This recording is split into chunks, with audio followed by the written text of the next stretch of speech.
collide. Laws are debated, truths often denied. Scrutiny sharp as the southern winds bite. In Aotearoa's halls we spark the fight. Scrutiny, weep, the stakes are high. Questions that sort of pierce the sky. Democracy's fire never runs dry. In Aotearoa we ask the why. The echoes of history paint these walls, where whispers of change answer the calls. Aotearoa beats bold and strong. We challenge the wrongs to make it belong. They say it's a game, but we see the cost. Every decision, a line that's crossed. From the mountains high to the ocean blue, the people watch the power accrue. Scrutiny, weep, the stakes are high. Questions that sort of pierce the sky. Democracy's fire never runs dry. In Aotearoa we ask the why. The echoes of history paint these walls, where whispers of change answer the calls. Aotearoa we ask the why. The echoes of history paint these walls, where whispers of change answer the calls. The Aotearoa we ask the why. We ask the why. Debate like a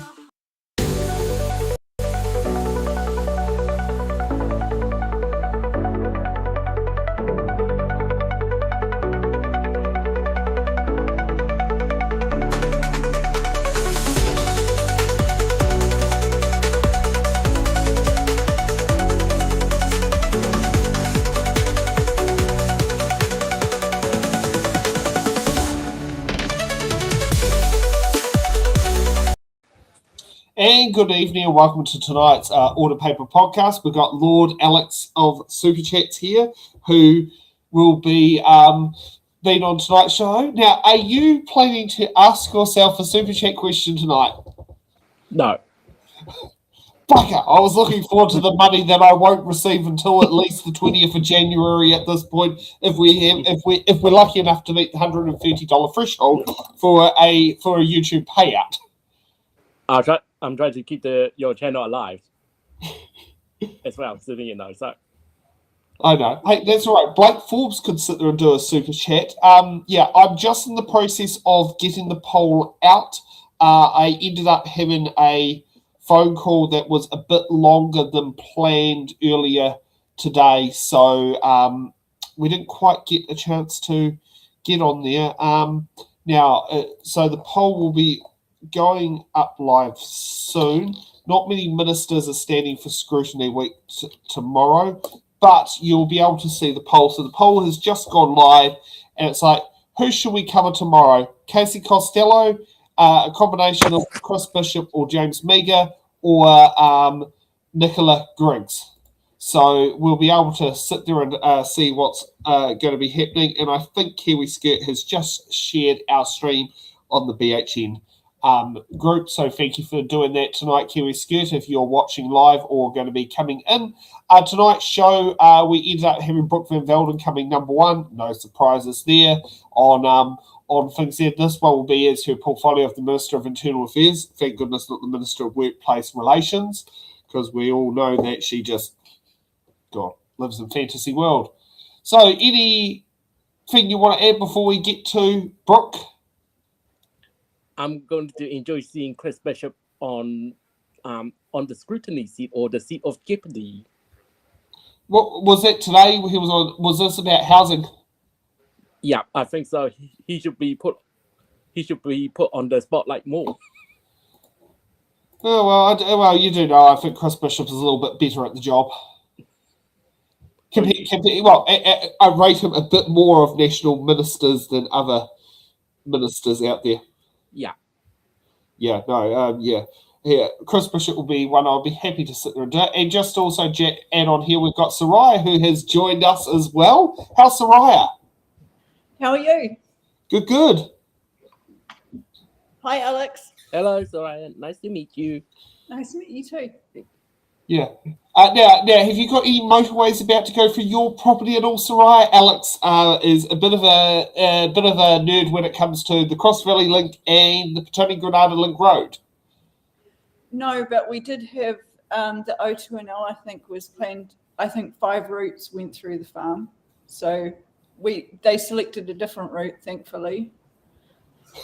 So 5 roads were meant to go through your property. 5 possible of the routes that they had options for, I think, went right through where we just moved their house on. Oh, that would be awkward. Yeah. Yeah. Considering, I remember there was quite a few houses that were moved around, or people, their properties were bought out for the, the Kempsey Expressway, and then you could keep the house, and so they moved up the road. So hopefully they're not in new expressways. Yep. Yeah. Okay. Let's get on to Brooke van Velden, who is nicknamed Professor Umbridge from Hogwarts. The life of their loved one recognised, albeit they've had a national impact. So it's Ironically, part of our responsibility to provide operational support for the recognition of those passings, and the team were very grateful for the way the family engaged, and we were happy to provide the support required. Thank you. Thank you very much for that. And I'll just note, members, I've still got the speaking order for after the Minister has been with us. Welcome, Minister, back to the Governance and Administration Committee. We've got 20 minutes with you today, so I'll invite you to make very brief opening comments if you can, and then we'll turn to questions from members. Over to you. That sounds great. Well, good morning, everybody, and it's great to see you all again. Feels like it's been a short while, but I'm sure it's been longer. I know that the committee is into its 3rd year together, so I expect you're very familiar with the breadth of the department's operational functions, so I won't repeat those. But since becoming a Minister of Internal Affairs, my focus for the Department of Internal Affairs and its officials is ensuring that it's delivering its services as efficiently and effectively as possible. And that means respecting taxpayers' money, levy payers' money, and treating it as if it were their own. And I've made my intentions clear to the department that they need to focus on delivering the essential tasks that only the government can do. And I understand that this is a continuous process, but the department has been regularly reviewing the way it delivers their functions and services to ensure value for money for taxpayers. I'd like to thank the committee with the time I have for the hard work that you're doing, looking through a number of the bills that have come from my department this year, including the Online Casino Gambling Bill and the Regulatory Systems Amendment Bill. I would also like to note that I expect that the 2nd phase of the COVID-19 inquiry to be returned by the 26th of February, and it is on budget and on track to deliver that report. And to close, I would just like to commend the passports and citizenship processing teams. When I came to office in November 2023, people who were wanting passports were having very long wait times. I was appalled to hear that the standard passport was taking 27 days to get out the door, and the citizenship application was an average of 180 days. I made it clear to the department that I was focusing on fixing what mattered to the public, and they needed to improve those wait times. The passport wait time is now down to 3 days from 27 days, and the citizenship is now down to 51 days from 180 days. I could tell you about all of the different efficiencies, but we do have limited time. So Thank you. Happy to take your questions. Thank you, Lamont. Well, thanks, Minister. So, what do you think about the fact that passport application times have come down? Okay. Is that something to celebrate for? I mean, it's not like every day that people apply for passports. One of the things I would say about the Online Casino Gambling Bill is that if I was in the Scrutiny Committee, I would ask Brooke van Velden, why hasn't loot boxes been included in the Online Casino Gambling Bill? And why is there no R18 limit for the purchase of loot boxes? Well, actually, here's the interesting thing is, I think, let's hope she has asked that. Fingers crossed.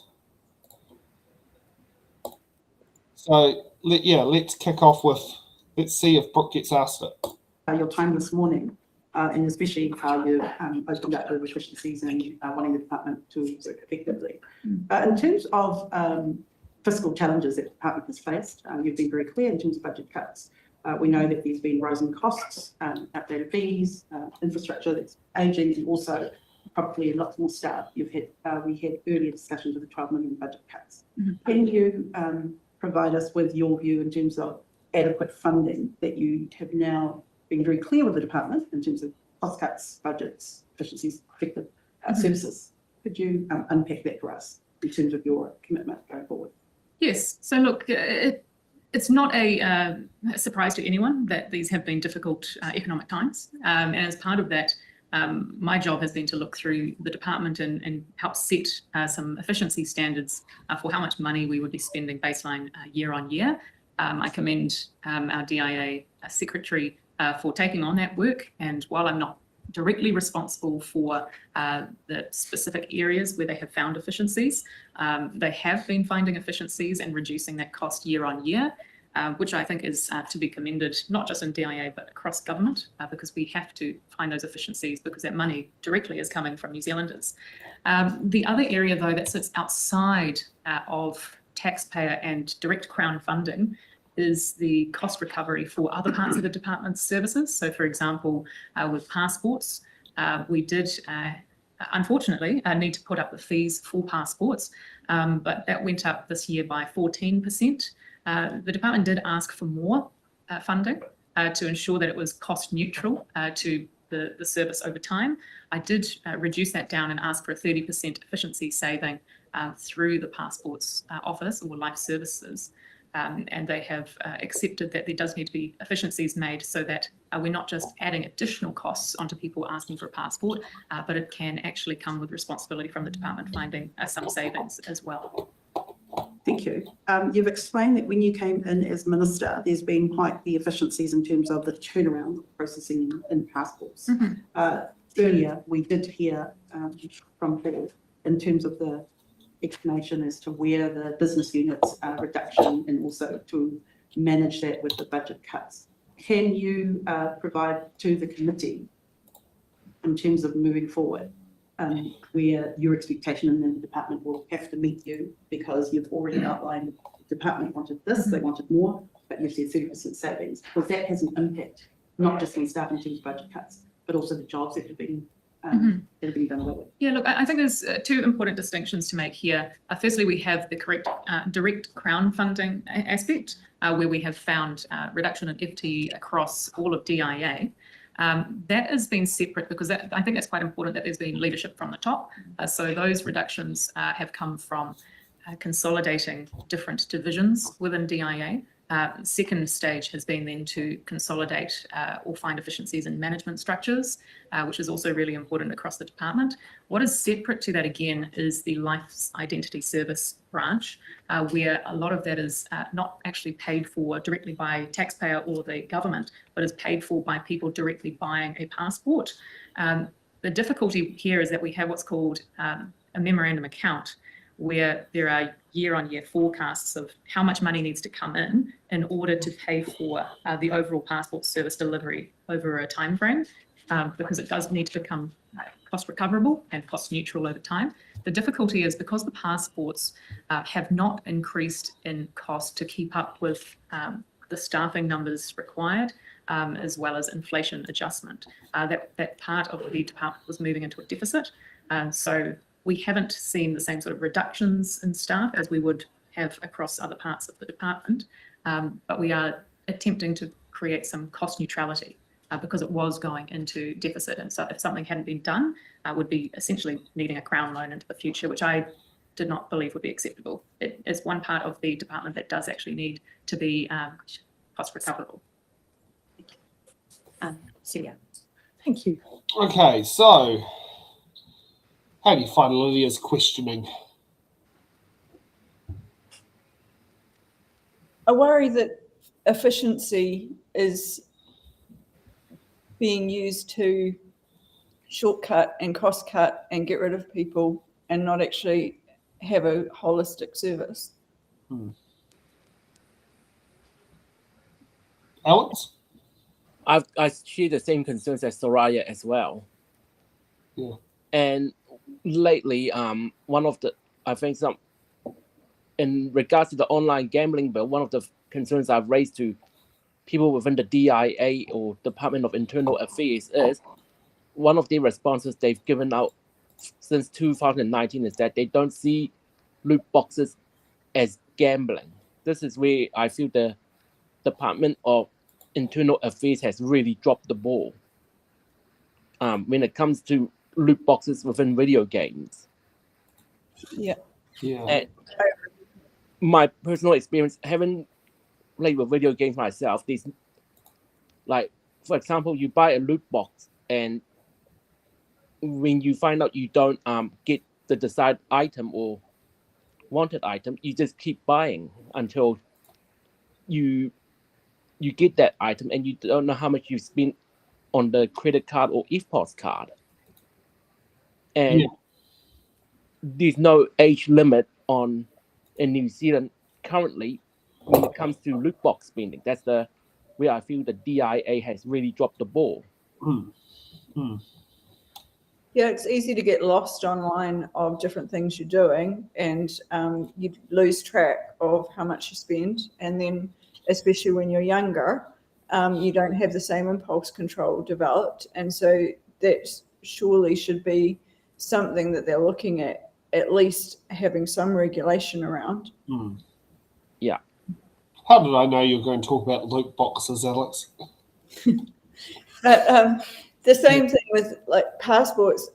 I don't understand if you're going overseas, it used to be a 30-day wait time, and then it was 3 days. Like if you needed an emergency one and you paid extra for that, like if you had a bereavement or something like that and you urgently had to go overseas. But I would have thought that 30 days was fine. I think it's 14. So when I renewed my passport, and I only renewed it because I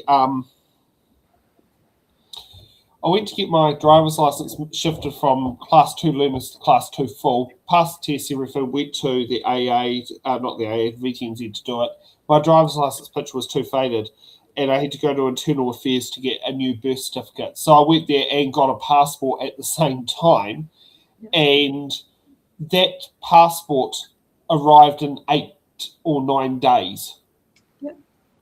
Like, I'll actually take a look. I'll look at my driver's license, actually look at the date of it, because the date of issue of the driver's license is the date I applied. So I applied on the 10th, and the passport was issued. Oh, no, I applied on the 7th, and the passport was issued on the 19th. I will just go and check my passport. God, this is scary how often I have had to check different documentations online. Because my passport, so my passport was, so I applied for it on the 10th and it was issued on the 19th. And that was a 14-day application process, and arrived 1 or 2 days later at my house. It might have been a day later that ended up on the courier. So, and that was a 14-day application, which was the lowest time. But yeah, I mean, there probably was a day where it would be 30 days.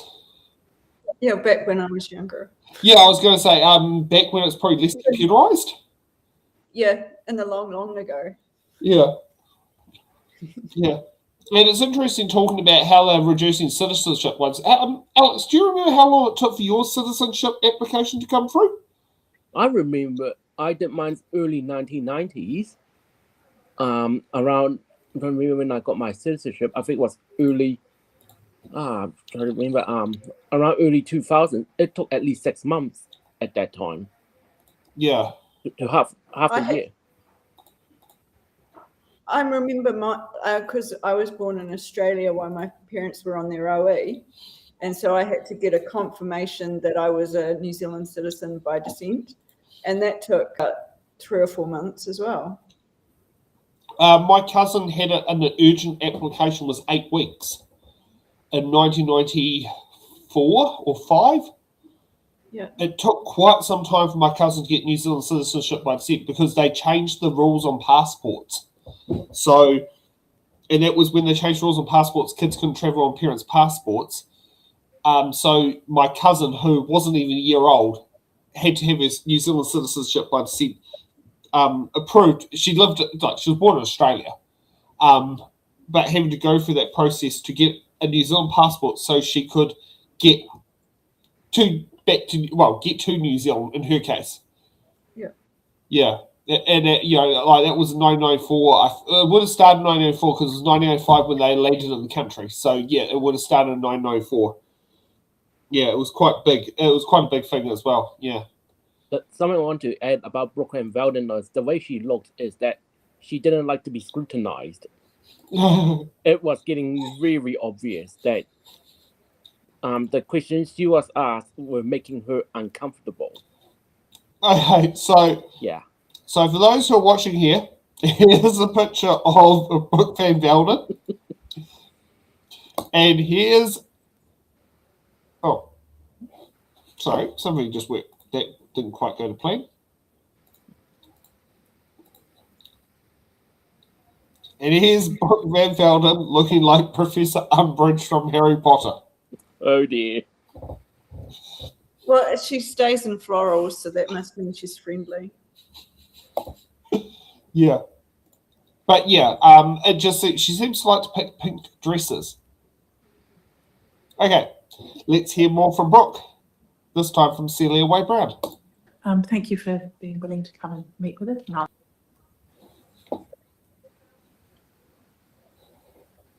I was looking at the annual report talking about approved information sharing agreements. And there seem to be two sorts. There's one that is just between DIA and the Registrar General, which seems to make perfect sense. But there's a much broader one, customer nominated services, that includes ACC. And I know you're not really here to talk about ACC, but DIA, MB, Ministry of Education, MSD, Transport Agency, and a number of other organisations. And I would just like to know the security of the information and the high-level purpose of the information, because I'm always concerned about people's privacy. Oh, I very much thank you for the question, because I share that same concern, but I will pass to Paul for this particular one. Thank you. Yes, ICE is an approved way of securing information exchange between government agencies. They require sign-off by the Privacy Commissioner. There's quite some process to go through to get those confirmed. The instances you talked about there, if I just give you an example as to why we do that, you will from time to time, not for a little while, but seen stories in the media where an agency such as Inland Revenue, etc., may find itself inadvertently sending a letter to someone who's deceased. So this is about information sharing so that we can match birth, deaths and marriages information with customer information other agencies so that they're accurate in terms of who they connect with and contact with. So you're not asking them to do jury service when they've just been buried. That's entirely right. So it's just enabling government departments to have access to accurate information to ensure that they're responding properly to members of the public. So, and there's a series of those exchanges of information. That's just one example, but they're all aimed at ensuring New Zealanders get their entitlements, access to services effectively and responsibly. But they are signed off by the Privacy Commissioner, and there's quite a process to put them in place. Thank you. That's some reassurance. Did you say? Yes, just I do have this up. Minister, we spoke about passports in a previous report you worked for, and really wanting to understand why the English name in terms of the passports now is before the Te Reo name. Can you explain that to us? Because we were advised that it was a ministerial direction. Yes, that's right. So it's part of the coalition agreement with New Zealand First, National and ACT for English First. So you'll note that with Te Tari Tai Whenua, this is now reverted to the Department of Internal Affairs Te Tari Tai Whenua, so that we have both languages with English first. But as an extension of that, one of the most front-facing parts of the department is the passport. And so an acknowledgement that most New Zealanders who are dealing with the department wouldn't necessarily see that English first carry through without actually seeing that document in their hand with English first. I made the decision based on the coalition agreement to put English first. Minister, do you, how does that embrace diversity in Aotearoa, in your view? Because there's still two languages on the document, but it's also ensuring that for most New Zealanders who do speak English as their first language or as their second or third language, that we're an accessible service. When I was campaigning through the 2023 election, and actually prior to that, I was hearing a lot of people say that they felt frustrated because they didn't feel like government was accessible because they couldn't understand what service or department they were attempting to contact. I think in terms of what DIA does, which is it essentially helps New Zealanders from birth all the way through to death, having a department where you call up and you know what department you have called up because people speak English as their first, second or third language or more, that I think makes it more accessible to more New Zealanders. It was also something I heard from ethnic communities that because English was their second language and they had limited te reo Māori, that it was harder for them to reach out to government departments when there was Māori first, because they didn't understand what department they were engaging with. Thank you. Does someone call bullshit on what she just said? Yeah. I mean, Alex. The way she's talking is like she's just throwing out word salads, trying to throw people off. If you know what I mean by giving everyone word salads. Yeah. I Word mean, salad- yeah. Like, if you really want to like fool people, like the way Brooke van Velden is basically just deceiving, trying to think people will buy what she says. And I don't think anyone in that room would agree with what she's currently saying, to be honest. I would say anyone to the left of Camilla Ballich. Yeah. Yeah. English, is that your first or second language? It's my first language now because after coming to New Zealand in 1994, me and my parents just spoke English. But yeah. But like put it this way. So if you had a thing called was it Yuna Whenua Aotearoa, which is the top line on a New Zealand passport, you'd have no problem understanding that. I don't have any problem understanding that at all. Soraya, same thing. Yeah, no, I don't understand why it needed to be first, as long as it was on there. It seems a bit petty. But it is quite kind of, because I grew up in the era where it was sort of transitioning from you really only spoke English and it was only if you're Māori, you spoke Māori. And then it was so more taught. And so I sort of was on the end of that. But it has been quite a eye-opener, this government's sort of frustration about something that I don't think it was at all a thing. Yeah. Like I remember going through primary school and learning Te Reo Māori, and just as the and I mean I was after because it was like 1995 was when I started primary school. 1996 would have been when we started. I would have started learning Te Reo. And it was only 1 hour a week because you had to get someone outside the school to bring it in because most of the teachers weren't actually trained in it at the time. So we used to have, quite funny, very young wahinas used to come in and teach us. It was, we typically had younger ones who used to teach us that were like, how do I call it? They were considerably younger than our normal teachers. Because you were in Levin as well, yeah? No, Paraparaumu I would have been. Paraparaumu is where I grew up. Yeah, because I was at Levin. Yeah. Oh, you might know someone I know went through there, Johnny Grip. I'm probably too old. Oh, okay. No, and he's not my age. He's closer to your age. Okay. But yeah, he actually, it's quite funny. His legal first name is Aniwaniwa. And Levini's primary school teachers found it too difficult to say, so he ended up being called John, which is his middle name. About 30 years later, him and his wife are named their firstborn Aniwaniwa. Oh, Levini's school, no problem whatsoever saying it. Well, they used to have problem with Te Reo as well. Oh. And they could never spell it. I had a woodwork teacher for 5 years who couldn't say my name. Oh, God. So was it Ms. Bradley? No, it was S. He spelt it with a Y, so S-O Soyara. So he inverted the Y and the R. Oh, okay. I can relate to that, actually. I can relate to that, yeah. But it was interesting because my maternal grandfather, he could speak a little bit of German. I'm not sure if it was because his family came over from Germany way back in the 1860s, or whether it was while he was in World War II. And then my other grandfather was Irish, and he could speak English, Irish, and Latin. And so it's like we actually didn't have the same sort of rich education and understanding of things by not learning the language the same, I think. So I think it's actually a really good thing that kids learn it.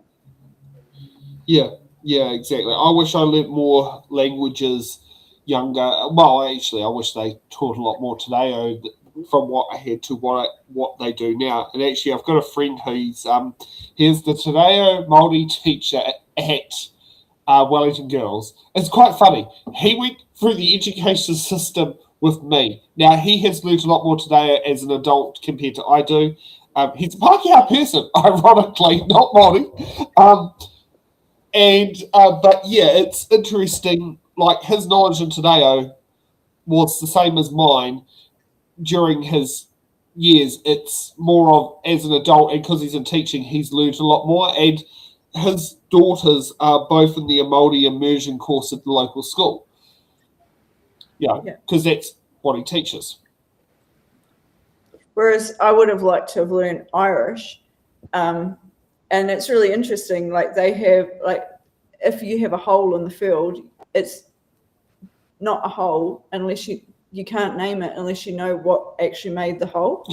So it's actually a lot more land based, and so it helps you understand how different people think and how different cultures think. And so if you don't have that, you lose that sort of cultural understanding. So I think it's actually really a useful tool. But back in when I was growing up, they wanted everybody to learn like either French or Chinese because that was going to make you money.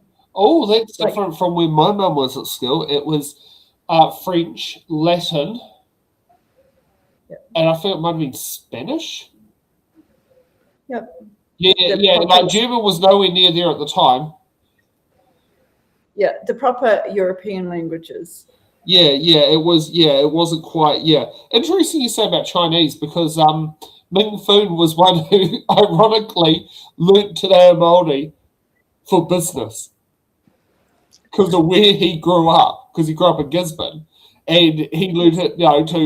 But these are my community. These are who I've got to do. I've got to learn the language. And his parents get mad, and then he became the most fluent. He was the first first mayor in New Zealand who was fluent in Te Reo. Let me say something about Ming Foon. He's actually from China. His family came.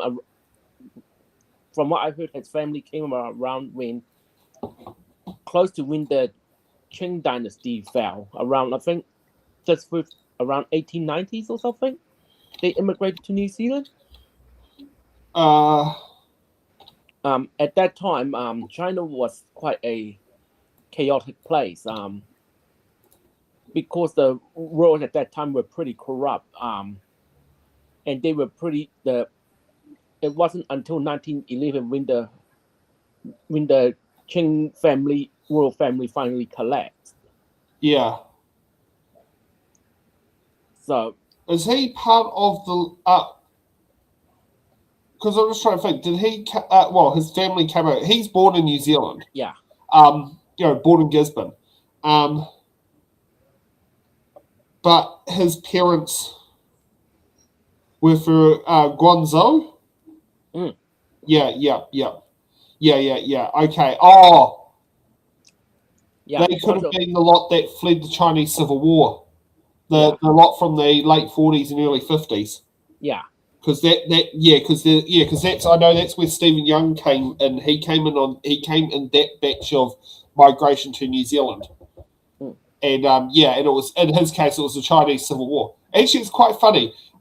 Ming Foon's one of his father's Chinese names, one of the three was Kai. I think that's quite ironic of where they ended up.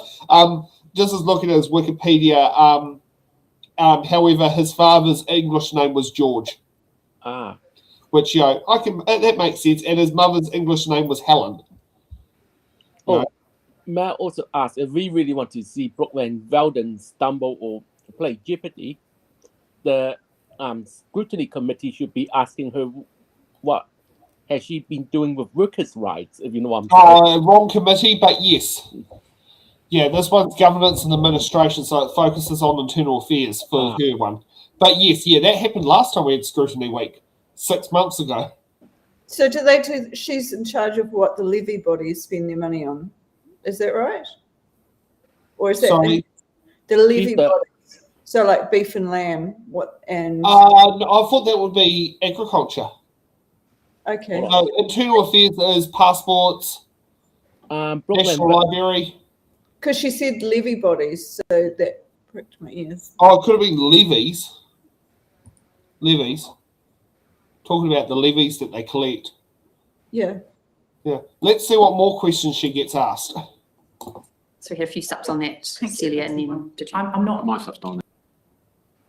interested in the departments. I'm You- interested in following up this specifically about the passport. And I have to say, I was delighted when I got my passport that had Aotearoa first, because He Whakaputanga, when this country was established as an independent country, what was the majority language? What was the first language? How has the changes since, how has that erased the role of the first language that was spoken? We haven't erased anything. The passport still has 2 languages on its front cover. Personally, I'm just surprised that we're spending so much time on a few words on a cover of a document rather than on efficiencies and accessible service for government services. An organisation that's Just gonna- over 2,000 staff. We've got supplementaries here. Melissa. Minister's actually roughly answered the question that I was going to have. Okay. One of the biggest Move issues on. that we've had, recognition of New Zealand as a country, was the fact that people did not understand what Aotearoa was. And there was always a question to me as a migrant who's actually been here for 37 years, that people actually always ask, why don't you have New Zealand that is recognizable around the world when you're traveling? And, you know, people sort of didn't get that. Have you actually got that kind of response from the communities as well? Yeah, I have had response from the community in a similar vein. I mean, as much as we might be delighted by the idea that people are thinking of us all the time, they're not. We're a small Pacific island at the end of the world. And ensuring that people even understand what New Zealand is a challenge versus having multiple names for the country. I acknowledge though that this hasn't been a major concern for me. The main concern for me has been accessibility to government services for all people who come and make their home here. What is the most common language for accessibility purposes? Well, that would have to be English. But I would also just take the point that this has not been a major decision in my term. I would have said it was possibly one of the quickest decisions I needed to make. Okay. Did you want Just very, very quickly, Minister, and I just acknowledge that from Ms Wade-Brown that the order of them is obviously significant. The constituents that came to see me 2 years ago typically were complaining about not being able to get one in time to travel somewhere, maybe a funeral overseas or whatever it is. So I acknowledge the changes in the names, but what has been the impact? Have you heard feedback on the impact of, and I can't remember the exact date, was it 27 days down to 3 days? Can you just tell us that for passport services? Yeah, absolutely. So we've found huge efficiency in the wait times through this term. When I first became a minister, it was taking 27 days for people on average to receive their passport. That is now down to 3 days on average. That's not 3 days for an urgent application, which is 3 days. This is 3 days for all passports. So there's been huge reduction in wait time, which will be massively beneficial for any family who's planning on travelling overseas soon.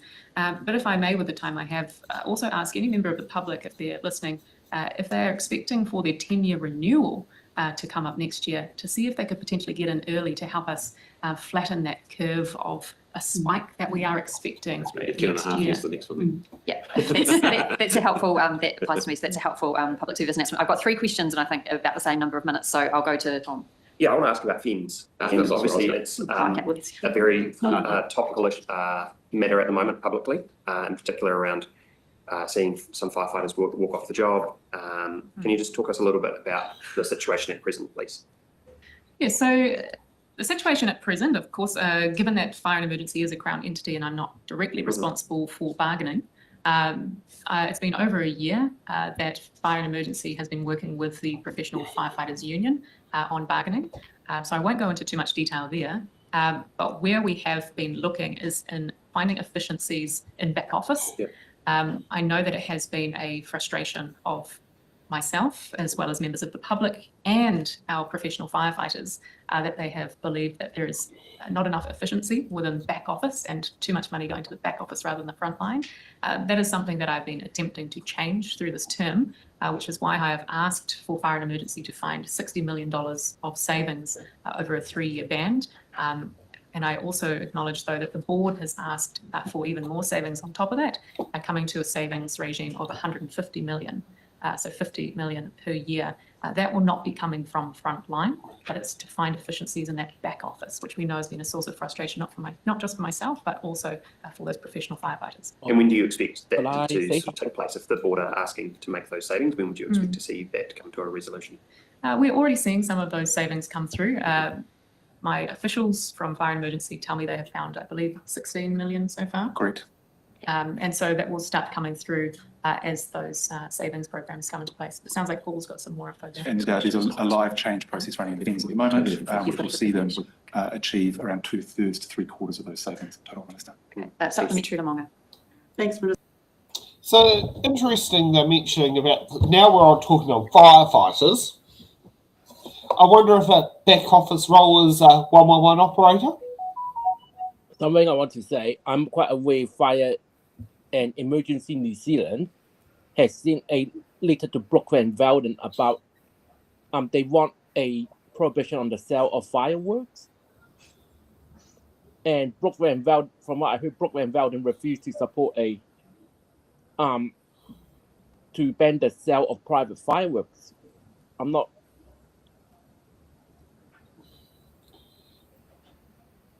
So yeah, like I'm quite surprised. It's generally the X party. They think people can still be trusted with fireworks at this point. Now the consequences outweigh the benefits, if you know what I'm saying, when it comes to fireworks. And with X saying it's still, and with X and including people such as Brooke van Velden saying it's a freedom issue, do we still need to have people's pets getting hurt or killed during Guy Fawkes night, if you know what I'm saying?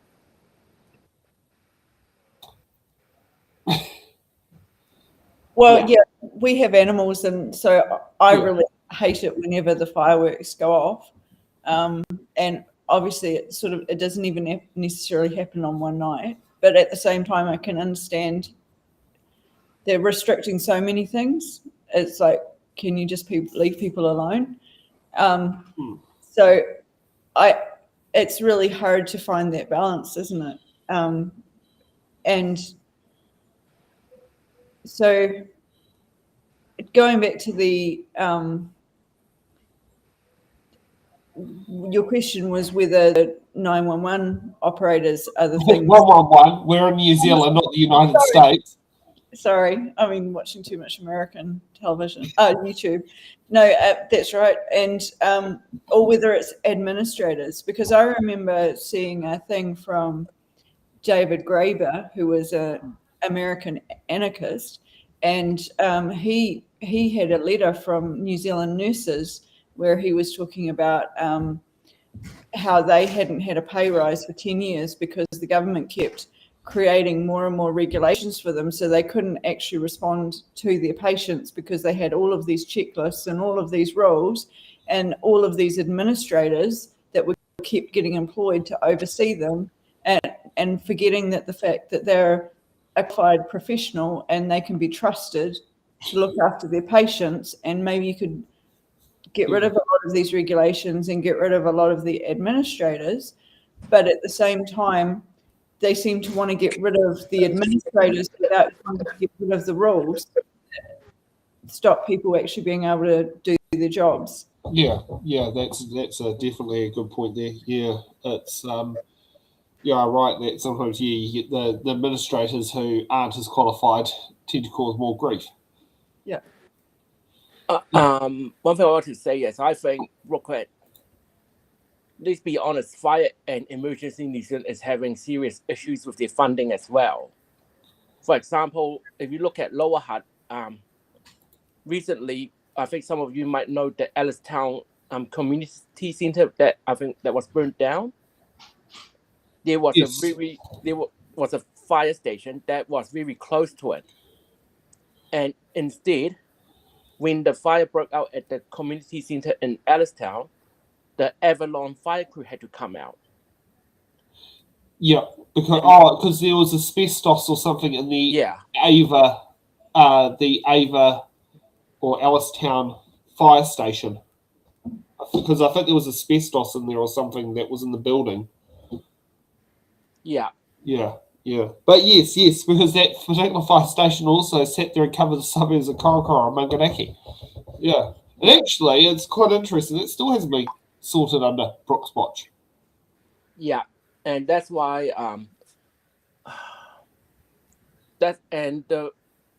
what's happening with Fire Emergency New Zealand and with the with Lower Hutt having one fire station, it's really crisis level at this point. Yeah. I mean, we've got that same here in Wellington, like the fact, you've got Kilburnie as a fire station. Next nearest one's Newtown and then Brooklyn. And Brooklyn's the subbing fire station for the CBD. You've got one Karori. We haven't got anything in Kandala or Nio area. At least the good news is from Johnsonville is actually quite an unpaved path to get there. Got Johnsonville. Newlands fought to keep their fire station, which I think got relocated from being at opposite New World down to next to the bus depot. And I'm just trying to think. And you've got both Thorndon and Kent Terrace in Wellington. But yeah, that's the fun part. It's like Wellington is like where the fire stations go. Yeah. Let's get on to more questions from our esteemed Mr. Very helpful to understand your instructions for fees. With the cost savings, and I appreciate that you've got the role, fees have to do the operational part. Just really interested in Kerry Gregory's comments around can't do everything for everybody. What does that actually mean in terms of your statutory role over fees and the relationship? Because we're having a lot of frustration on the ground with professional firefighters, and it's a concern around safety and equipment, etc. So if I'm not mistaken, I think that quote was coming to do with watercraft in the Waikato, as opposed to the direct fire service. And it has never been a responsibility for fire and emergency to be responsible for the training of volunteers or professional firefighters to use watercraft. That is my understanding. And across the country, other voluntary parts of FENS that have used watercraft in the past have removed that function.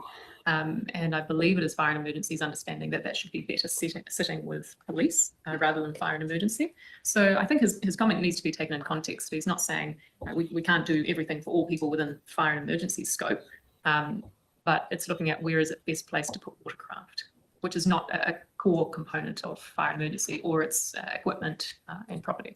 We're now almost out of time, but I know Andy's got a question. I don't know what it is. If you wouldn't mind, Minister, just one last question. It's also related to FENS. I just want to explore the philosophy behind how the levies are allocated, because at the moment, of course, the vast bulk of it is paid by property owners. Yep. There's a large chunk of FENS activity, even though they ascribe things like training, etc., to fire.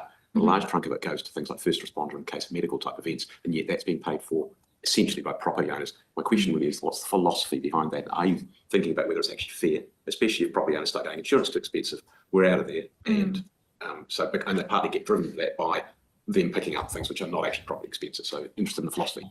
Yeah, no, I totally agree with you. It is a strange arrangement because it is paid for by a levy onto commercial and private property. My understanding is that under previous governments, when there was the amalgamation of the fire service from rural and urban, it became Fire and Emergency New Zealand, so it took up an emergency function as well. However, at the time under previous governments, there was a review into whether or not there should be changes to how it is funded. My understanding is that previous governments decided to then continue with it being funded through levies on insurance rather than some wider or different regime. That was before my time as a minister. My role since then has not been to do a massive overhaul of the Act, given that it's only been a few years since that Act was established. It has been to try and put in place the practicality of the operation of that levy from 2026 to 2029. But I do acknowledge that it's possible that in future years, further review does need to occur as to whether or not it is the most acceptable way of finding money for the fire service, given that 99% of it comes from levies. And there is, members of our public who don't have insurance who are also finding the benefit of it as well. So it's not a perfect system, but it is the one that we have.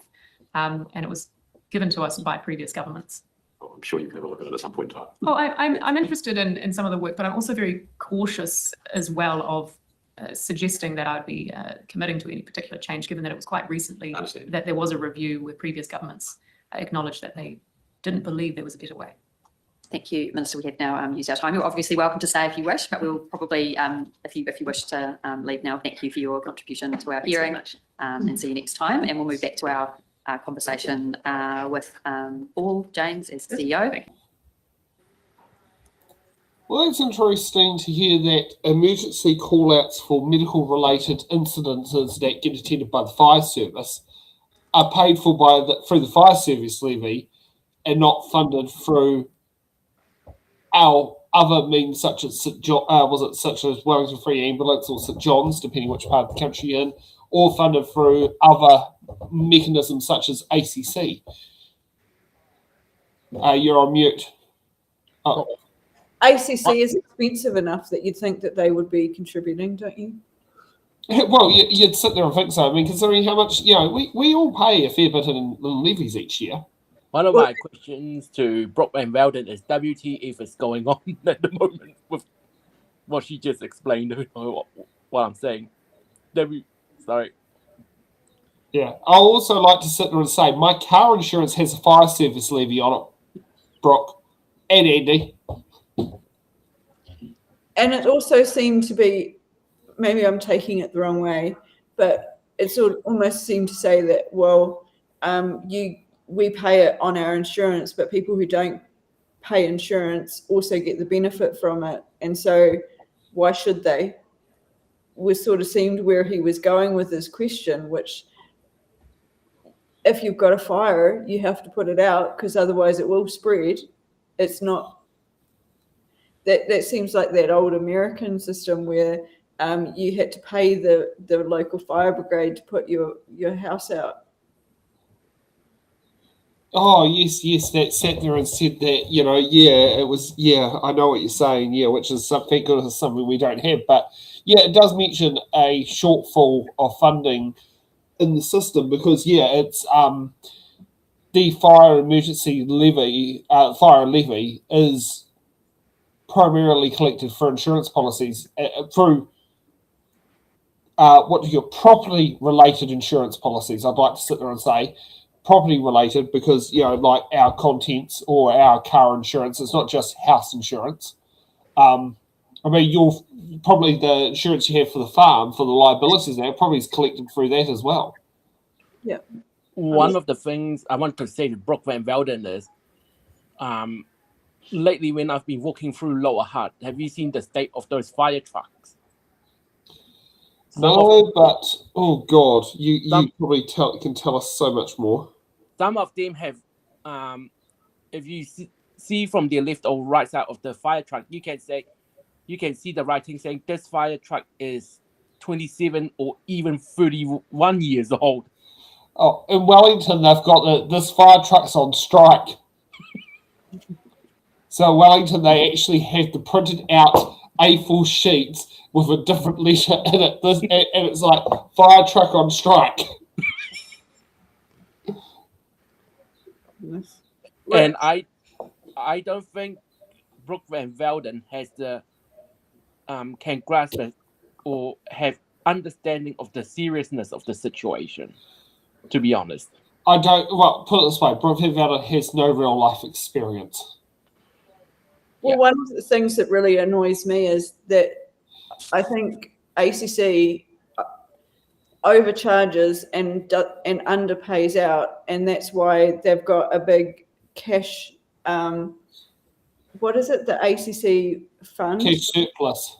Yeah, and it's in the hundreds of millions, and it's like, well, then you shouldn't be taking that money out of the working economy. You should lower the levy fees and leave it in the hand of business owners so that it can actually be spent in the real economy, not be put in a bank by overcharging businesses. Yeah. Okay, now we've got to find a new guy. It's called the Minister of Local Government. Is that Simon Watts? Yep. Is this the one where they're closing down all of the regional councils and putting an appointed person in charge? He's the minister in charge of that, yes. So Wow. I'm just trying to, which I think, I personally think is trouble waiting to happen, because regional councils are the environment watchdogs for the community. And like it's been said that like they're trying to reduce duplication of service. Well, regional councils don't perform the task of city councils and district councils. They never have. They have their own thing. You know, what will create a duplication of the system is turning all city and district councils into unitary authorities who then have to sit down there and do the job that regional council was previously doing. But you also then have an appointed person instead of an elected official. It's so anti-democratic. It's outrageous. That's so like the NZTR, which is the racing body, instead of it having, there used to be hundreds of volunteers all around the country who used to do little jobs and then it would contribute to the racing industry. They turned it into this private organized thing. And now I think like 60% of the racing industry income goes to keep this bureaucratic nightmare alive. Doesn't surprise me. Yeah. Okay. Let's get through to Simon Watt.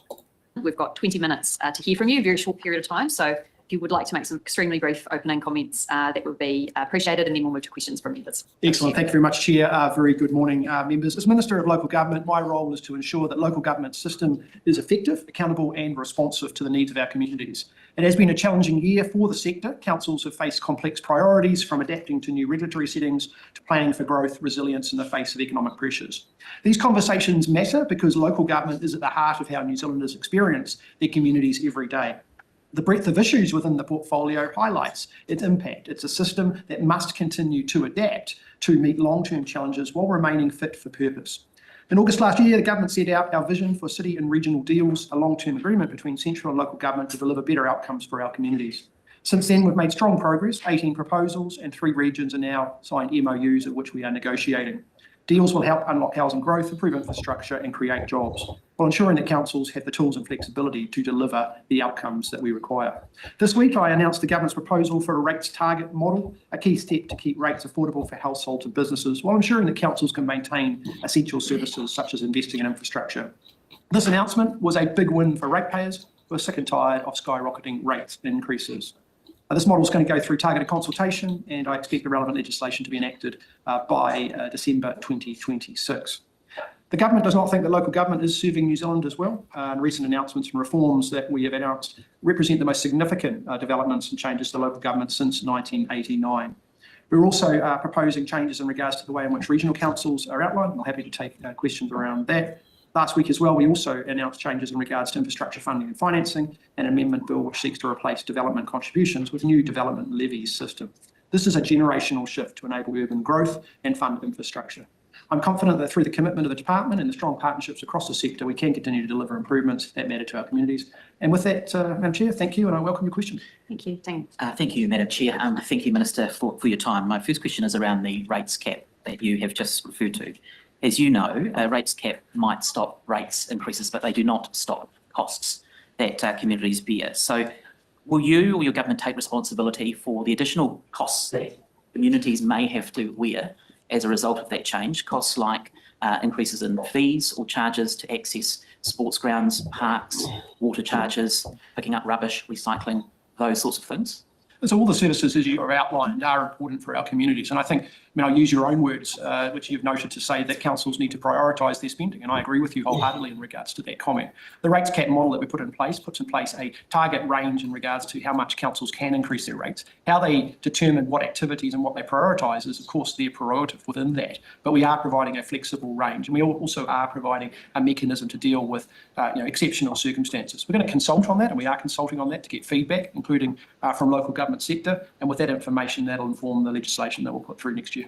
Already we're starting to hear comments around the potential impact that this would have from leaders around the country, including Auckland Mayor Wayne Brown, who says that a rates cap approach will mean infrastructure project, a key infrastructure project like CRL, might be functional next year as is planned, but it won't have trains operating because there'll be no drivers, there won't be an ability to meet those infrastructure needs. So what do you say to leaders like that who have expressed initial concerns already around the proposal? Yeah, so what I say to members of local government and actually local communities is absolutely we understand that local government is under a significant pressure in regards to deficit of infrastructure, and there are challenges in regards to that infrastructure and how it needs to be put in place to ensure that we have livable cities and communities and regions that are appropriate.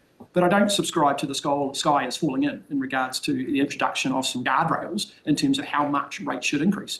The reality is that for those, particularly in fixed income scenarios, as you'll be aware, 20% increases in rates year on year are not sustainable for New Zealand ratepayers. And across the board, we have taken on board that feeling and that learning, and have said to councils, we need to get a pragmatic balance here around growth and delivery of services, but also affordability.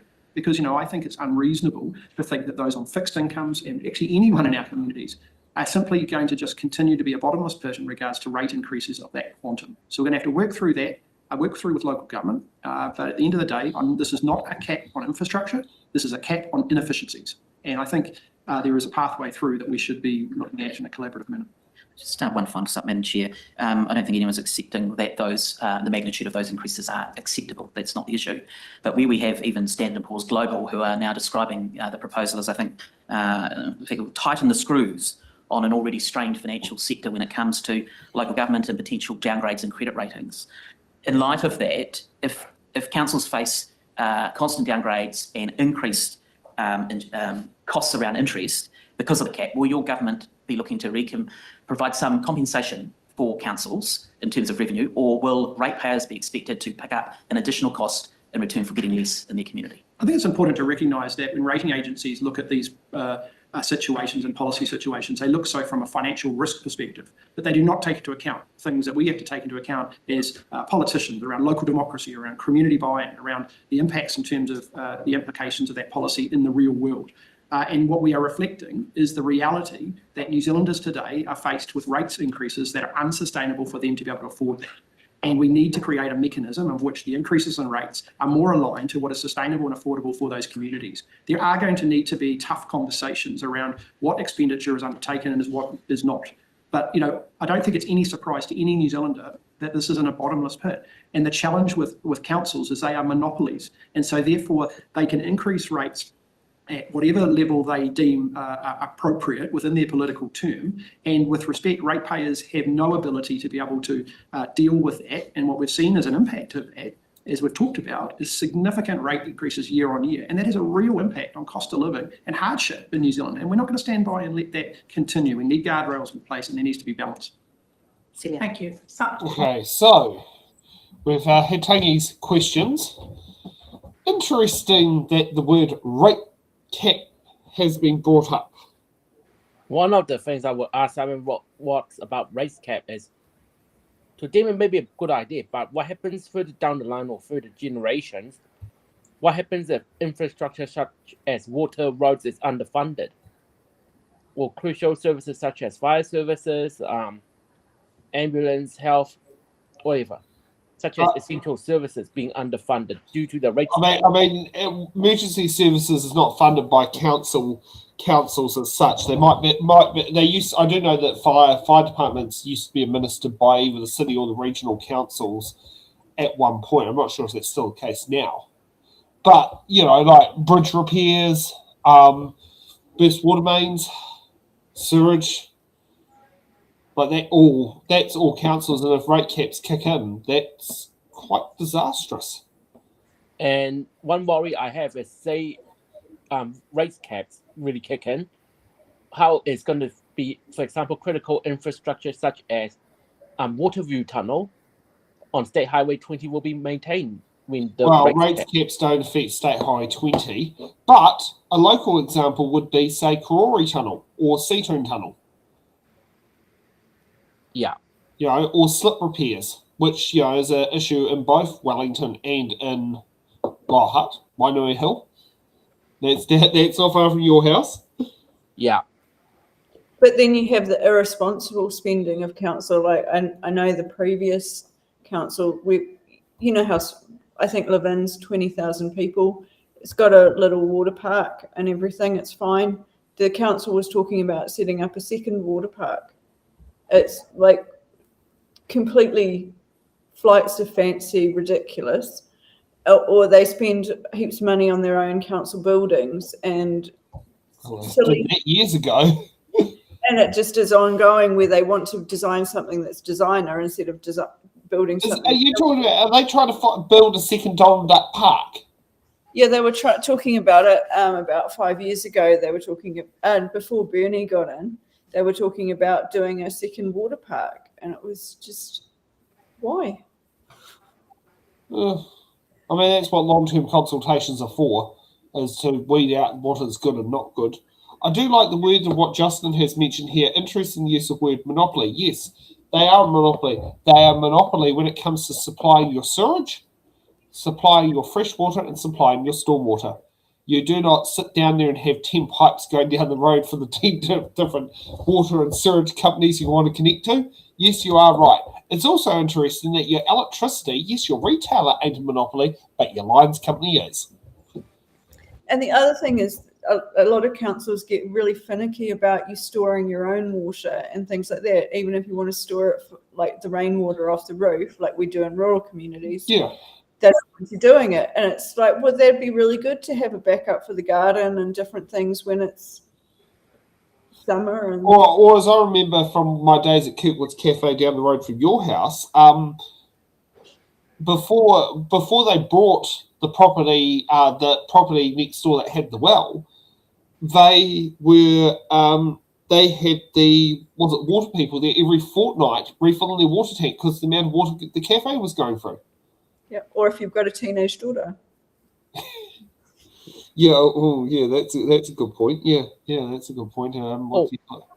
Another thing I want to say is that I know Simon Watts and Chris Bishop has been pushing for amalgamation of Wellington councils because, like, lately when we had our local elections, one of the questions that appeared was on our voting papers in Lower Hutt is, do we want the option of amalgamation being explored? Yeah. And apparently, historically, Lower Hutt voted against it, but for this election, they didn't. It is very strange how every government I remember since I was a little girl, they all want to centralize everything and consolidate and then complain about it being a monopoly. That's a damn good way of putting it. In the case of the referendum you're talking about, yes, Lower Hutt did it. Wellington didn't. Upper Hutt didn't. Only Lower Hutt and Porirua. But I mean, the conversation, like, put it this way: if the referendum said, "Do you want to amalgamate with these two? Yes or no?" would be different. The word was, "Do you want to? Do you believe we should have the conversation about?" Yes, we should have the conversation about amalgamation. Over my dead body, amalgamating. And if people took that for the word of what the question said, I can see where people are doing it. There is this idea out there that amalgamation leads to lower cost, but Auckland Council has proven that is not the case at all, and it's actually led to some areas disproportionately having their rates out of whack with the rest of the area. Like if you're in the old Frankton area or in the Rodney area in Auckland Council, their rates have drastically jumped up compared to, say, the areas of South Auckland or the areas of West Auckland or the North Shore. So that has in turn, so people in those in the Frankton areas and all that feel like they're literally the cash cow and get nothing back for it. So, you know, do we want to say in Wellington, have the people out of Whiteman's Valley feel like they're the cash cow to sit down there and subsidise the people in Lambton Key? I know what the answer is. No. You're asking me to defend Whiteman's Valley, but obviously no, but that's a hard choice. But you see what I mean, you know, Whiteman's Valley over-contributing to subsidise Lambton Key. Like, that's the most extreme, like, that's a localised example we can give. I mean, or it's like, where you are, subsidising an amalgamated Palmerston North Super Council. Well, that's what we do in our so we have a river going through the property, so we get targeted rates for it. But also, because it's a river and it's environmental, they're actually not allowed to do anything for the river. So we just pay the extra rates for work that's never done. And so that becomes a little bit frustrating. But that if we had competition and smaller councils, that would mean that they would have, people could move or select where they live based on a really good council versus a council that overspends. But at the moment, Wanganui is the go-to place if you want the lowest rates bills. Yep. You know, I mean, I'm not sure if I want to live in Wanganui, but there are people who are considering going to Wanganui because of their rates bills. I know people historically used to go to the Horowhenua because they had lower rates bills. It's not the case now, but they used to have their... I remember the rates on my dad's place at Hokio Beach were $500 a year when he first got the property. Yeah. And, I mean, you know, and that would be like, you know, rainwater tank, no sewage connection, you know, no street lights in our street, private road. But sometimes it's better. And that's what some people want. Like, I mean, I know when I was in Hokio Sands Road, we weren't connected to the sewage, even though the pipe ran right past our house. But we were connected to mains, and it was nicknamed trickle feed because of how slow it was to fill the water tank. Like, it took, with usage, 14 days to fill the water tank from empty to full in the middle of summer. So the only time we had trickle feed on was in the middle of summer. In winter, we didn't have trickle feed on because the water tank would overflow. Yeah. You know, but I don't know. Do you have trickle feed in Manukau? No, I think we're all water tank or well, and we're not connected to the main. We all have septic tanks. Yeah. So they haven't managed to get the trickle feed out that way. Well, they keep trying and nobody wants it. We're like, no, keep our rates down and leave us alone, and we'll sort ourselves out. But then the more townies you get coming out here, the more they want it. True, and it is becoming that way. I mean, I remember when David Campbell, it was about 2 years from when broadband, when he first asked Telecom for broadband, and then suddenly there was like, oh, heck, we've got enough people interested in broadband in the area. Would you like to get connected? And actually, it was good speed broadband as well. I think I remember at the cafe back in the day. It was a lot faster than the one that was when I was living in Hokio Sands Road. Well, because of the river, we can't get it. Oh, so you have to be on satellite or 4G? Yeah, 4G. Yeah. Oh, just to add, it seems to me it's both Simon Watts and Chris Bishop who's pushing for Wellington councils to join together, apparently. Yeah, I'm not sure if that's going to fly. Yeah. Okay, let's hear more from Simon. On the issue of increased costs to councils, has the Minister read the Infometrics report produced with the Principal Economist, Brad Olsen, talking about the increases since December 2020 and how those are not in any way related to CPI inflation? Yeah, I'll just ask one of my officials, Paul, going to us. Yes, I've had a quick look at the report, so I've not read it line by line yet. But I think one of the points I'd make is that Minister made in his opening comments reference to changes to development levies, etc. So just identify that some of those cost pressures about growth in infrastructure. It's not simply funded out of rates revenue, but actually There are other ways that councils need to fund growth and infrastructure around growth, and that's really report reflected many ways as infrastructure pressures. And water services is different again, obviously. If I may have a thought. Well, no, I'd like to hear you first. One of the areas that councils can derive revenue is not simply through the increase of existing rates, but it's also through the growth of the number of ratepayers that are within the community. And so we are not constraining growth on councils. That will also drive more revenue into councils, in addition to the way in which they increase the existing rates. So there are two functions at play here. It is not simply just a rates cap. There are other sources of revenue. And remember, Tangi Tikiri noted before around user charges and other things. The rates cap does not apply to those, and it does not apply to water. The reason it doesn't apply to water is because those are already moved into water entities, which are under and will be under economic regulation under the new model. So, there's belts and braces in regards to the way that that's dealt with.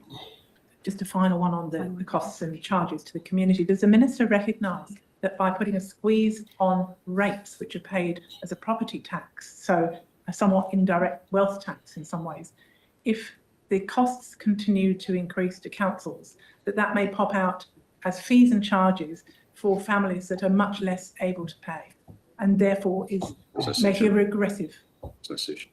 Look, I can answer the question in this way, and that is that I absolutely understand that actually all New Zealanders are feeling the squeeze and the impact, and councils are simply one part of that equation. I also can state the obvious that there isn't a magic money pit, an unlimited bucket of money available. And so having a mechanism in place, which is based on a midpoint of inflation and the long run economic growth, and a staged manner in which to implement that, to give councils time to consider that as part of their long-term planning process and bed that in, but also a process for them to consider their underlying costs. And the work we're doing around systems improvement, I acknowledge this committee for the work that they're working their way through on that. Those things as a package allow ratepayers to be protected from what we've seen as quite significant volatility. And we're going to have to work through that together, but I am concerned about the impacts of high rate increases on New Zealand households. So we've got a supplementary from Tim, and then from Andy, and then Andy's primary. Okay, so we've finished with Celia's questions.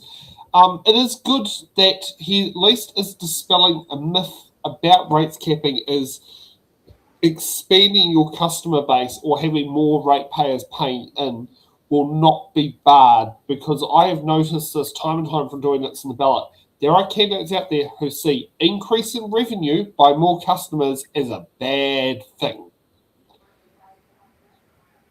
It's a catch-22 when it's obviously in a rural community, when it is encroaching on farmland, and basically sort of having a farm gets driven up because it becomes more a satellite 10-acre block area. But at the same time, where there is space to grow, I think that's a really good idea.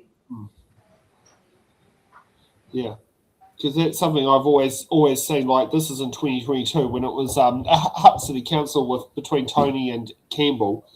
I asked the question, like, in their heated arguments, because they butted heads, and I asked was, so is there about the increase, like,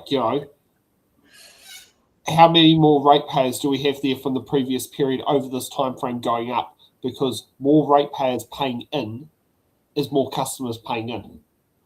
Because one of them was criticising the revenue increase, which was over the 3-year period of being 33%. And while the other one was saying, but the rates have only gone up 18%, and that includes the fact you have rubbish now collected, which wasn't subsidised at the start of the term. Oh boy, Tony Stallinger got voted back. I think you might be referring to Tony Stallinger. He got voted back in this local election as well. He did, and he stood because Campbell didn't. He's he is a very swift CEO. The problem is he's a CEO, he's not a councillor, because he used to be the CEO of Hutt City Council. Actually, I think one of the Facebook groups which I'm a member of is called the Lower Hutt Official Facebook or Notice Board. Oh, Rex is great. Yes, yeah. Yeah. I think you might know Tony Stallinger's wife when I posted a question about how Chris Bishop and Simon Watts were pushing for amalgamation. Tony Stallinger's wife was the first one to respond. And her forecast will be was that it will be opposed. Yeah, well, you know, she knows knowledge in there. I mean, yeah. Well, just because something's technocratic doesn't necessarily mean it's efficient, and just because it's amalgamated it won't mean that. I have, because obviously living in Manukau, but it's the other Manukau. Do you know what you can imagine trying to decode to people in Auckland? No, I'm not in Auckland. My postcode is 5571, not what do you call it in the ones? Yeah, actually, I'm not sure if that postcode is right for you. That I think that was a rule of in postcode though. But yeah, I'm not sure if it's your one. But you get posts going missing all the time anyway, and there is something that's really helpful about dealing with local people who know the local community and they know the local characters and the history of different places. It can help people key into things a lot quicker.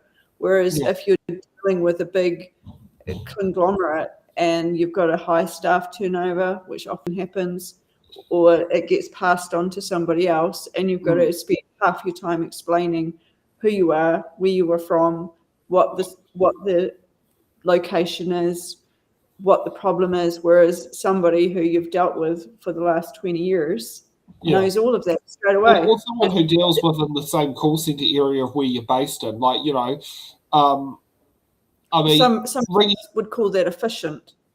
Yeah, like ringing Horowhenua District Council and you mention, you know, that I'm in what do you call it, Waikawa Beach Road, is quite simple and easy to sit there and do. Whereas if you sat there and rang, say, you know, a call centre base that's based in Auckland, Waikawa Beach Road, they could mistake it for a Waikawa Road somewhere else in the country at the same time.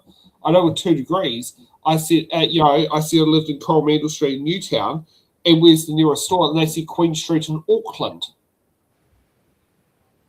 And like the nearest 2 degrees store from my house was in Custom House Quay, and the next one nearest after that was Johnsonville Mall. So, you know, some people do get that, like they got my street name mixed up with the town. So actually knowing a local area and having actually smaller little organisations and councils is actually more efficient rather than merging everything together. Yeah, I mean, if you, the poor people in Laha, I'm in Hanau something. Now, most of them, I think, are groves or streets or something, but they have 3 of them because of the old borough councils. Yeah. Yeah. Okay, let's see more from Simon Watt, see what Uncle Andy's got to say. I'll just break it into 2 parts. Firstly, what feedback have you received or have you heard about the proposed rates cap? I've received, and probably unsurprisingly, significant positive feedback, particularly from ratepayers who have been very frustrated across the country. And there is projects across the board, and I won't get into examples because we are aware of what they are, of the need to have some sensible and pragmatic constraints in regards to how much people's rates bills are increasing year on year.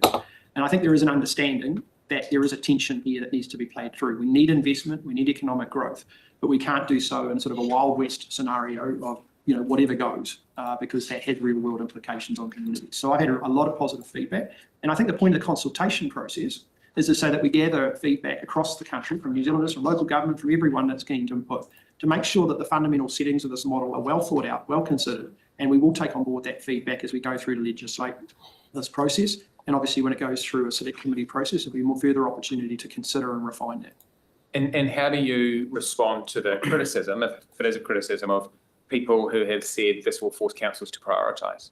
Well, I don't think, I'm not being disrespectful, but I think the reality is that that's what everyone in this country is having to do when you go through tough economic times. That is not an unreasonable expectation. And I do acknowledge, I think we've got a degree of, I'll speak for others, but a degree of congruence of agreement that prioritisation, I think, is a good, the reality is that, what we've been clear about a government is we're not going to stand by and just continue to let this play through as it has. We're going to come in and set some guardrails and make sure that people know the playing field that they're operating on. Indeed. So two questions in the rate space. The first one of them is in terms of what's essentially outside the cap, because you've got the whole definition of core services. Water, you've already said, is part of that. So how do we make sure that councils, when they are no longer direct deliverer of water services, or indeed it goes to from a rates base to a user pays base, that councils don't go, we've got less, we're spending less on water, we can go and spend it somewhere else. So two parts to that. One is essentially insulated from the rates cap because we need to make sure the assets are retained, looked after and not undermined, because that's one of the concerns that there is there. And secondly, how do you deal with making sure that councils aren't given a free pass in the sense by having water come out of the system? Yeah, I'll get the team to answer and then I'll follow that through a little bit. Yeah, it's been an important part of the design, and the Minister's been supported by an independent reference group that's helped with that design, because the question you've raised is the right one. What's in, what's out. So worked your way through, and generally we try to keep the vast majority of expenditure classes in. So water is a clear exception to that. That's because we don't want councils to create false incentives for councils to move and shift revenue or expenditure around to those other areas. But the point that's been made around fees and fee recovery is something that's been debated in that independent reference group as well. And I think it'd be important for us to keep an eye on that as well. And what the Minister's already talked about, that'll be subject to economic regulation, and I think that's worthy of a few comments as well, Minister. Yeah, I think we've had the ability through the local water done well process for councils to in effect start to get used to how economic regulation will work. The rates capping model will be overseen by an independent regulator as well, not any political an independent regulator which will in effect do that. Think about how the Reserve Bank operates with inflation within a band, and you've got the Independent Reserve Bank that monitors and does that. And so we've used a similar conceptual model for this model. It is what, from our understanding, one of the first times that this type of range-based target model has been used globally. And it is not the model being used in Australia because of the complexities and the challenges that they have experienced through that. So we are being innovative in the way in which we're adopting this. Why? I mean, and I am of the view, and I am keen to work across lines here to get some agreement and consistency of a good policy. But I think if we can do this well, this will set us up for a policy that will provide guardrails in a regulated model for an effective monopoly. So all of those core things which you defined in the systems improvement bill, which are as core services, things like roading services, footpaths, community services, etc., community facilities, etc., they are all in the regulated, but they will all be subject to the cap regardless of what happens in terms of construction, etc., price inflation. Yeah, that's correct. In addition to the fact that we're also looking at what other tools and mechanisms can we provide to local government in terms of funding and financing. As I said, population growth is another mechanism for additional revenue. That was the other part of my question. So we had, in terms of you said population growth covering it, we had the Infrastructure Commission in front of another committee yesterday, and we've explored the issue with them in terms of growth paying for growth. Their best estimate is that growth pays for about 30 to 50% of growth. So that means the other 50 to 70% lands on the existing ratepayers. So my question to you in terms of the IFF levy system is whether we're actually going to end up with a system which actually growth does pay for growth, as opposed to growth actually making the situation worse for existing ratepayers. Well, I think you've got to look at the reality of the status quo where we do have growth. I'm saying that it's who pays for it. And is the model that we currently have under the status quo appropriate and best place to deal with that? Our view is that there is a need for us to transition to a more enhanced model. And you would have seen our announcements in regards to development levies, for example, which is another area of optimisation around the funding and financing for that growth. But I think if we stand back and say we need and we know that we are going to have growth, that is an important component. But we also need to, one of the big concerns by communities is that the infrastructure and investment of pipes and roads isn't keeping up with the speed of that growth in many cases. And part of that is legacy and deficit. But also, that's why the local water done well model, and I look at Watercare and what we've done around that work in Auckland, has in effect allowed them to set up much more sustainable investment in water infrastructure than ever before, and do so in a manner that is under economic regulation as well. So you've got belts and braces. So your intention is that growth will pay 100% for growth as opposed to be a burden on existing ratepayers. I'm happy just for that context. Look, I don't think we've quite said it 100% paid for, but there have been a number of big changes made. So the development levies is one of those. But Minister talked about water service reform too. So water services delivery plans that councils are required to submit. They're required to set out how much will be renewals, how much will be for growth, and how they're going to fund. So we're looking to get transparency and to drive to make sure that, yes, where there is growth, that people benefit from that growth, those benefiting are funding. Very close to that. Thank you. Okay, Tangi. Well, that's interesting about Andy dispelling the myth about 100% growth will pay for 100% of the growth infrastructure. Yep.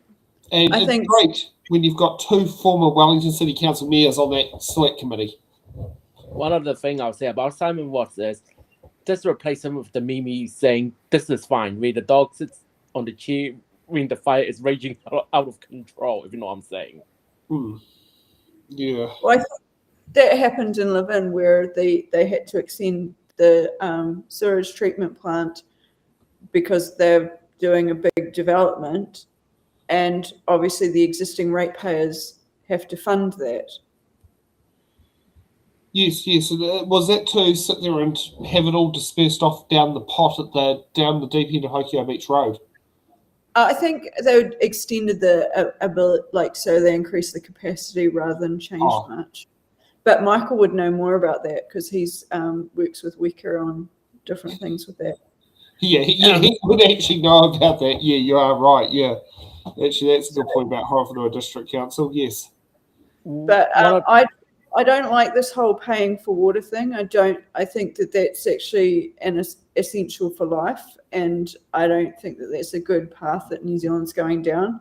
I know in Australia you can buy water rights, and so if some farms get water, other farms, big conglomerates can outbid them, so they can't get water on their farm, and then the Murray Basin's drying up, and there's all these environmental problems because of the water rights, and then they're redirecting it into ponds, and there's all sorts of horrible things that happen as soon as you start having to really privatize water.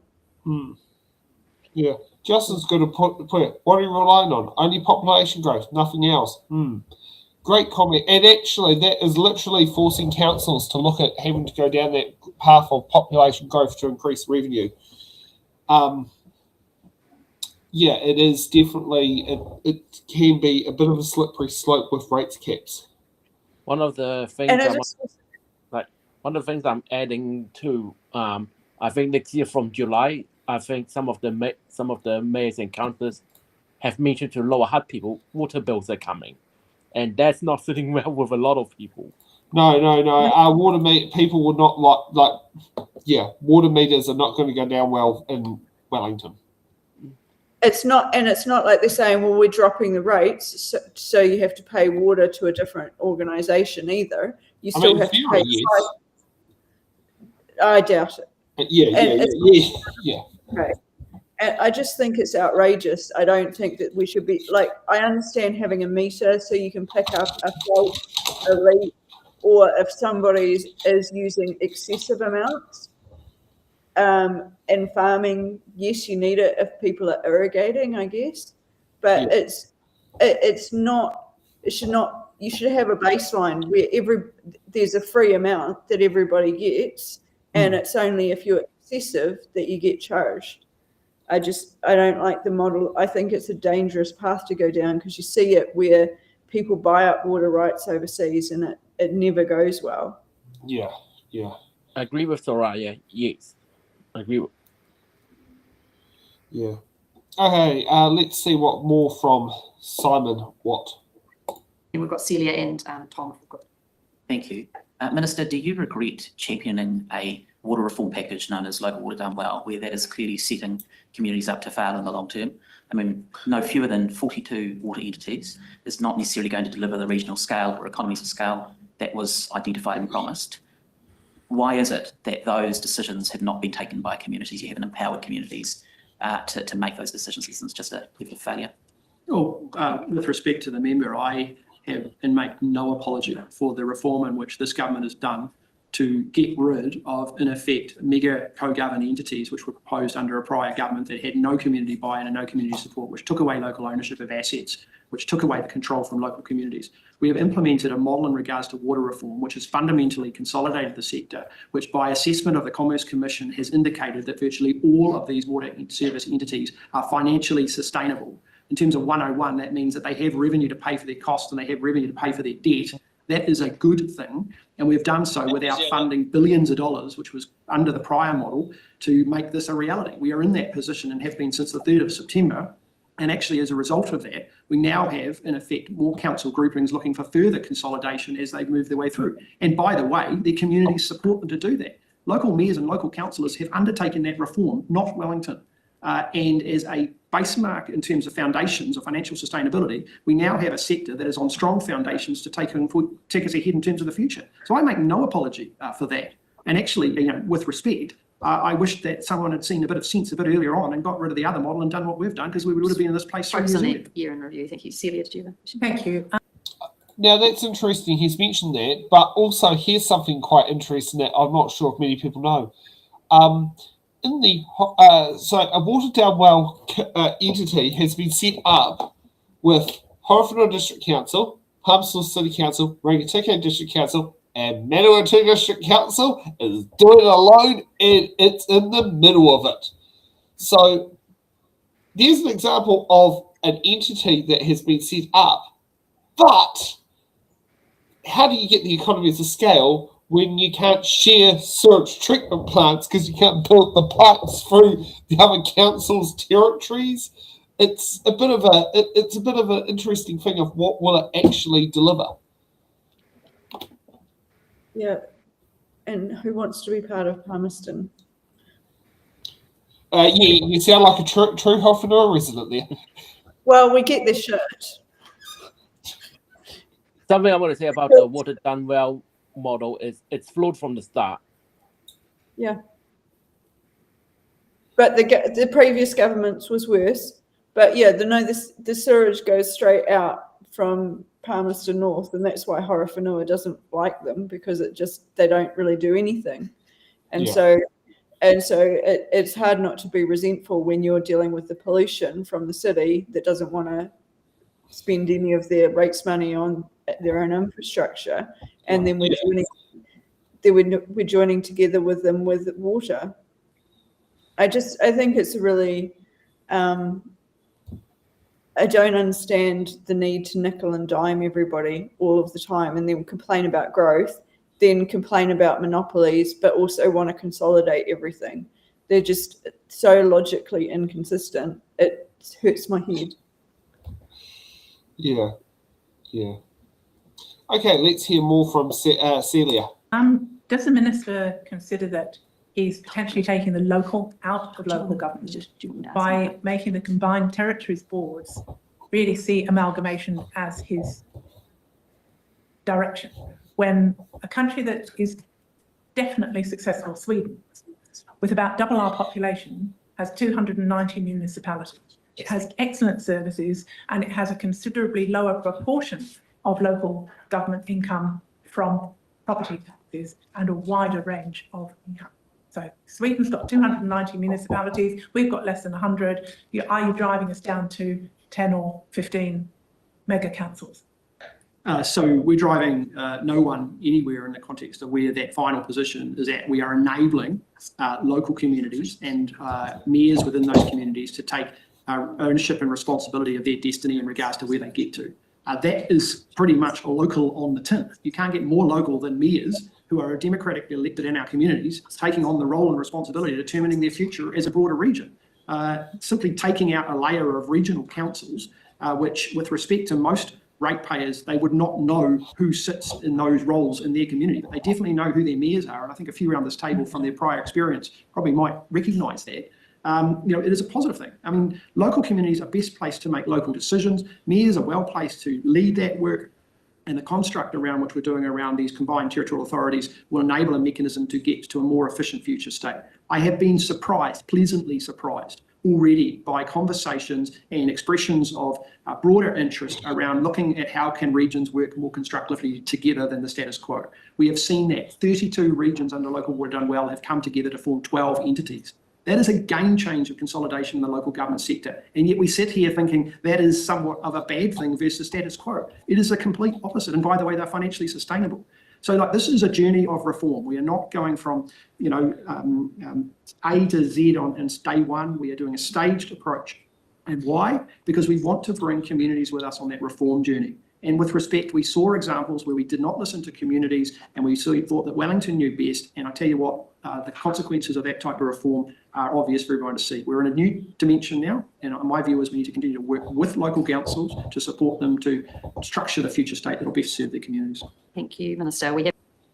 Well, I certainly can tell you right now, your predecessor in Wellington, we did not think Pakenanga knew what was better for Wellington. It's really hard because you don't come into council as a neutral person, you come in having to deal with the consequences of a, you know, decades of decision making that have probably got you into council because of somebody else's mistake. Yeah, yeah. And so you can't really, I know that's all politics, but it does take some untangling to try and figure out how to fix the errors. Yeah, yeah. Let's see what the final question is for Simon Watt. We've now run out of time, but thank you very much for joining us today. We will continue this discussion with your officials, but thank you very much for. Oh, I think we've got the answer for that one there. Well, it's interesting because she said about Sweden. It's similar in China as well. I think like somewhere between 70 and 90% of government taxation goes local rather than central government. Sorry. So they have. Go, Alex. One of the things I want to say about Simon Watt is the way he answered those questions were not in a, how would I say, it was pretty much word salads, you know what I'm saying. He didn't have the intent to give out the truthful information on what his intent is. And for example, the rates cap, that is where I think he really fumbled on. He certainly, I agree. He had I'm on the right track and I'm not sort of hearing anybody else's criticism. Yeah. And another area where he really fumbled on is amalgamation. Yeah, I agree. Yeah, no, amalgamation is, it feels like it's forced amalgamation in process. And I mean, like, this is something, like, I was speaking with Jill earlier today, and she's brought up the fact that,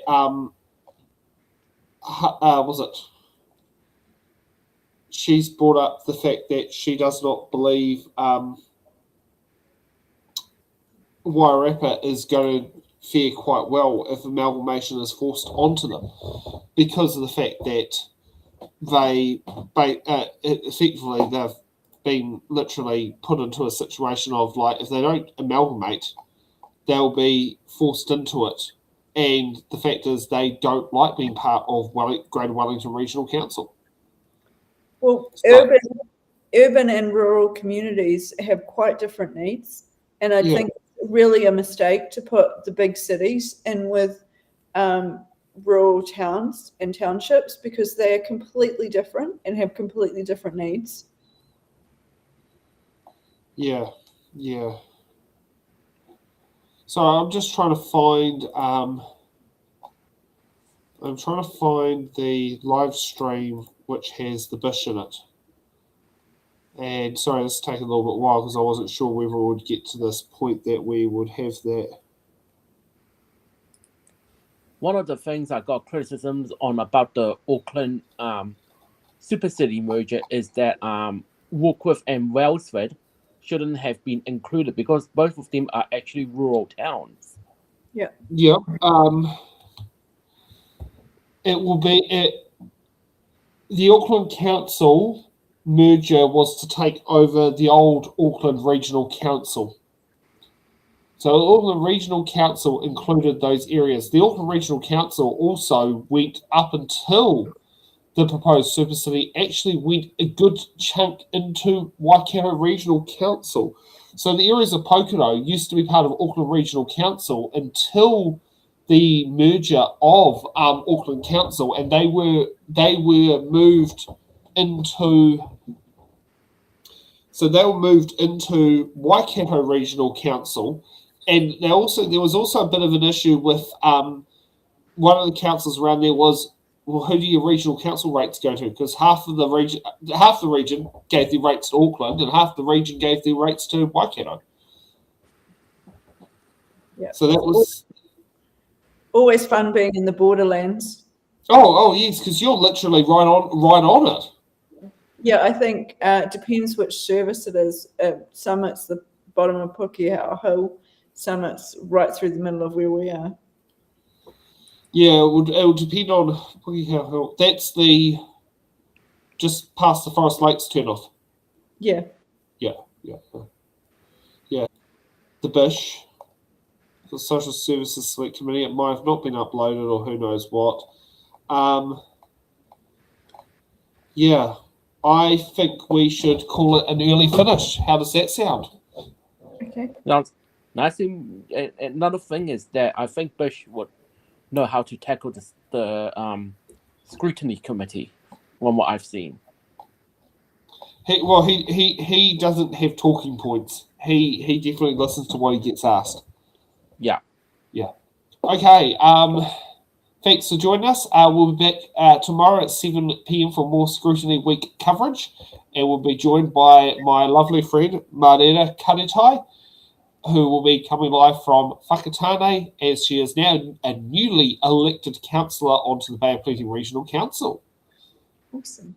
Yeah. So, yeah, thanks everyone, and have a good evening. Bye.